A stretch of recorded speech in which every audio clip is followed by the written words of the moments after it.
Hello, আসসালামু আলাইকুম। কি অবস্থা সবার? দেখেন গাইস কি বলে? প্রতিদিন ১৫ মিনিট সূর্যের আলোয় থাকা ডিপ্রেশন ৩০% পর্যন্ত কমাতে পারে।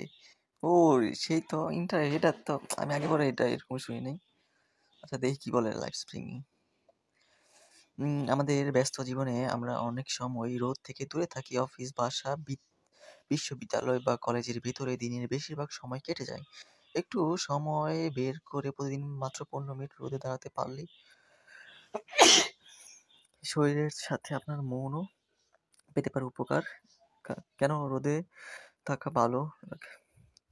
ভিটামিন ডি তৈরি করে ভিটামিন ডি রশ্মি থেকে ত্বকে লেগে ভিটামিন ডি তৈরি হয়।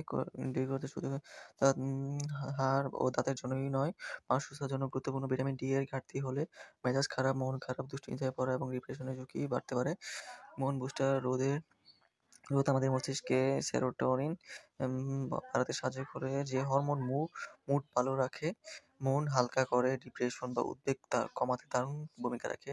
ডিপ্রেশন ঝুঁকি কমাতে পারে। বিভিন্ন গবেষণায় দেখা গেছে যারা প্রতিদিন একটু হলেও রোদে থাকেন তাদের মধ্যে ডিপ্রেশনের ঝুঁকি অন্যদের মধ্যে তুলনায় অনেক কম।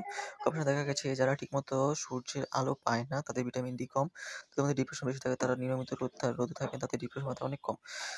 আমাদের আরেক বিশ্লেষণ অনুযায়ী পর্যাপ্ত সূর্যালোক পাওয়া মানুষদের মধ্যে ডিপ্রেশন হওয়ার ঝুঁকি প্রায় 70% কম থাকে।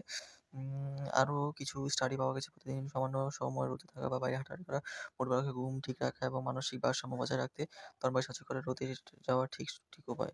ভোর 10টা বিকেল 3টার মধ্যে রোদে থাকাটাই ভালো সময়। ডি ভালো পাওয়া যায়। হাতে বা পায়ে বা গায়ে কিছু অংশ রোদ লাগলে ভিটামিন ডি তৈরি হয়। দেহ বা ত্বকে সরাসরি রোদ লাগতে দেওয়া হবে। জানালা দিয়ে আসা রোদ থেকে আপনি ভিটামিন ডি পাবেন না। তাই জানালা থেকে কি হচ্ছে, দেহ ত্বকে সরাসরি রোদ লাগাতে হবে। জানালা দিয়ে আসা রোদ থেকে আপনি ভিটামিন ডি পাবেন না। তাই থেকেই চেষ্টা করুন কাজের ফাঁকে একটু বের হয়ে হাঁটুন, রোদ লাগান। আপনার মন স্বাভাবিকভাবেই ভালো হয়ে যাবে। ওরে বাবারে! সেই তো শীতের দিন আইতেছে, এখন তো রোদে লাগাইতে হইব। দেখা যাক, আসলে এটা অনেক ইম্পোর্টেন্ট।